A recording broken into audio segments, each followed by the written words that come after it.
Hello दोस्तों, स्वागत है आप सबका एक बार फिर हमारे यूट्यूब चैनल में। बात करेंगे इस वीडियो में शिक्षा विभाग से जुड़े अपडेट्स व जानकारी की। बात करेंगे साला दर पर स्कॉलरशिप मॉड्यूल को लेकर करने योग्य कार्य, किस प्रकार से ऑनलाइन आवेदन करें, इसी को लेकर जानकारी और अपडेट्स लेकर आए हैं। चैनल में पहली बार है तो लाइक करें, सब्सक्राइब करें, आगे भी अपडेट्स मिलते रहेंगे। तो इस बार छात्रवृत्ति के मॉड्यूल जो हमें भरना है, ऑनलाइन पोर्टल है उसमें बदलाव किया गया है और इसको लेकर जो है एक नवीन पोर्टल जो है शाला दर्पण के होम पेज के नीचे ही आ रहा है। जैसे हम शाला दर्पण लॉगिन करते हैं, लॉगिन नहीं करना है, उसके नीचे ही ऐसे टैब आ रहा है जिसमें बेनिफिशियरी स्कीम पोर्टल लिखा हुआ आ रहा है। इस पोर्टल को हमें खोलना है और यहाँ पर हमें छात्रवृत्ति के लिए जो भी SC ST OBC बच्चे हैं उनको ऑनलाइन करना है और वो पात्र हो जाएंगे। और अगर आप नहीं करेंगे तो ऑटो फॉरवर्ड भी हो जाएगा, इसलिए आपको करना ज़रूरी है। और इससे पहले आपने अपने विद्यालय में छात्रवृत्ति प्रभारी जो है विद्यालय के, वो बना लेना ज़रूरी है। तो जिसको चार्ज दिया गया छात्रवृत्ति प्रभारी के रूप में, वो अपना कार्य करेगा। और सबसे इम्पोर्टेंट, इससे पहले भी जो करने योग्य कार्य है छात्रवृत्ति के लिए, जब आप अप्लाई करें तो उससे पहले बच्चों के प्रपत्र 9 को अपडेट कर दें। और इसके साथ ही विद्यार्थी टैब के अंदर लाभकारी योजनाएं नाम से एक ऑप्शन है, उसमें भी विद्यार्थी की इनकम है, उसके पारिवारिक इनकम है, उसके डिटेल भरें, रिजल्ट भरें। और इसके साथ ही उनके जो कास्ट वगैरह है, कैटेगरी है, ये सब डिटेल कंप्लीट होना चाहिए। यानी प्रपत्र 5 प्रपत्र 9 है।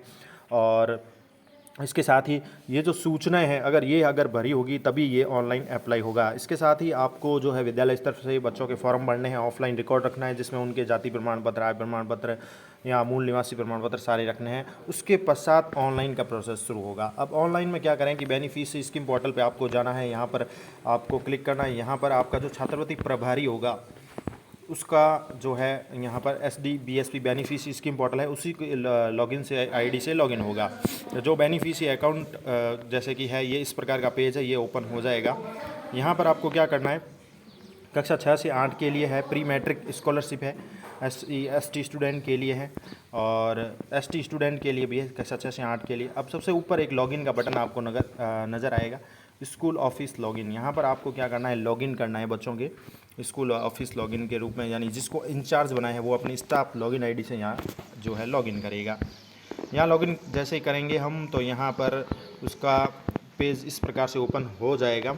बेनिफिशियरी स्कीम पोर्टल के अंतर्गत यहाँ पर स्कूल ऑफिस इंचार्ज लॉगिन दिए हैं, government school office, private school और इंचार्ज लिखा हुआ आ रहा है, जैसा कि आपको दिख रहा होगा। अब यहाँ पर हम इंचार्ज करेंगे, जिसको हमने इंचार्ज बनाया है छात्रवृत्ति का, तो इंचार्ज में उसका यूज़र नेम आ जाएगा, जो भी उसकी ID है। पासवर्ड में शाला दर्पण के जो पासवर्ड होते हैं आपके स्कूल के ID के, NIC ID होती है, वो लगेंगे।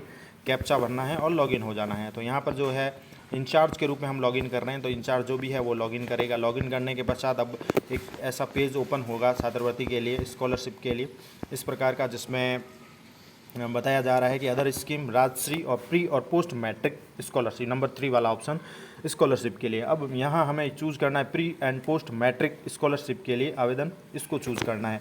जैसे हम ये चूज़ कर लेंगे तो अब हमारे सामने इस प्रकार से जो है पूछा जाएगा, सेशन चूज़ करना है आपको, स्कॉलरशिप टाइप टू वर्क और टाइप ऑफ स्कॉलरशिप चूज़ करना है, किस प्रकार की स्कॉलरशिप हम दे रहे हैं। जैसे प्री मैट्रिक, पोस्ट मैट्रिक इस प्रकार की है। सेशन करके फिर सबमिट कर दें।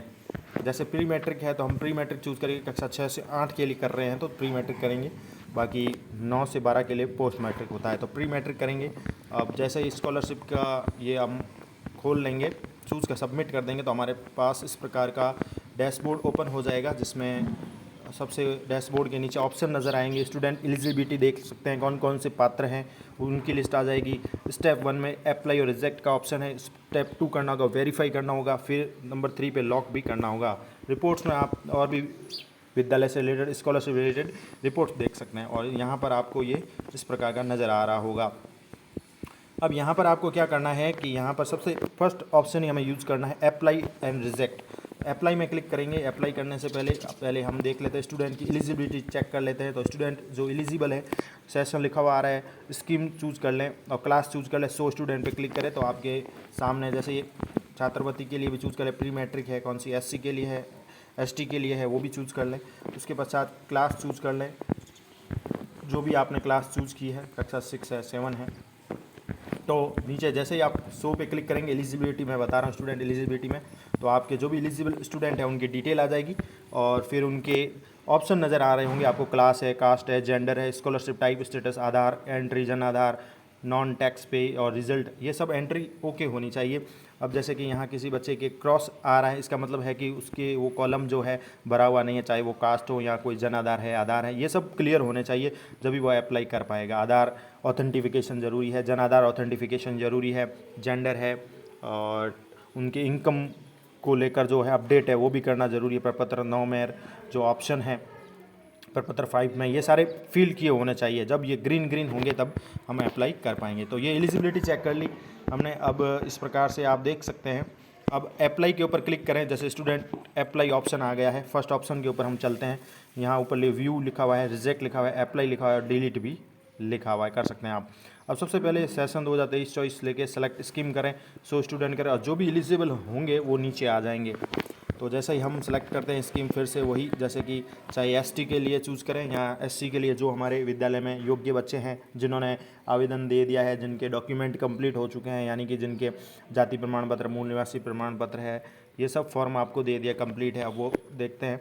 तो pre matric scholarship for SC और एसटी स्टूडेंट को लेकर हमें एक ऑप्शन चूज़ करना है, चाहे वो कोई भी आप भर रहे हैं। जैसे एसटी का चूज़ करना है तो जो भी हम चूज़ करेंगे एलिजिबल, सो स्टूडेंट पे क्लिक करेंगे, एलिजिबल स्टूडेंट की लिस्ट आ जाएगी। और ऐसे येलो कलर में लिखा आ रहा है क्लिक टू व्यू लिस्ट। जैसे येलो कलर में क्लास 6 में एसटी के स्टूडेंट मैंने चूज़ किए हैं, तो वो 2 टोटल बता रहे हैं, गर्ल्स एंड बॉयज़ में क्वालिफाई। अब यहाँ पर जैसे ही हम क्लिक करेंगे क्लास 6 के ऊपर, जिसको हमें अप्लाई करना है उसके ऊपर हम क्लिक कर देंगे और वो बता देंगे। इसमें यहाँ पर ये एक और भी नज़र आ रहा है, टोटल अप्लाई कितने हैं, मैनुअल अप्लाई कितने हैं, ऑटो फॉरवर्ड कितने, वो भी शो हो रहा है यहाँ अभी तक।